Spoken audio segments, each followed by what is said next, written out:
Assalamualaikum warahmatullahi wabarakatuh. Jadi hari saya sampai ke rumah Piramli.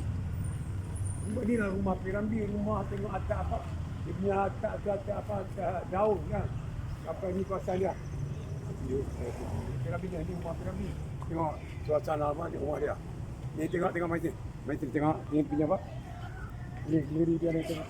Video lagi. Yang pada video ni. Tengok dah ni. Rumah Piramli, okey. Okey, dah jom kita tengok dia punya apa? Suasana rumah Piramli.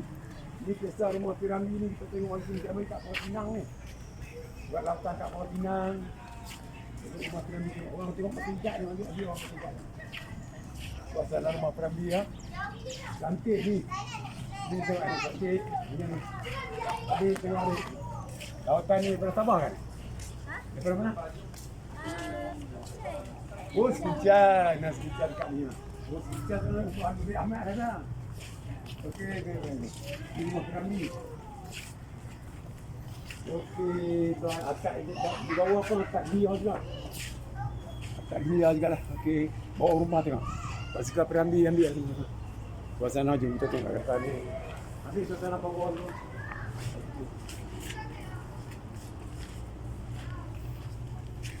Okey. Ambil atas. Ambil atas ya. Kita tengok di atas pula macam mana. Okey, kita tengok di atas dia macam mana. Okey. Siap. Helmet buka, helmet.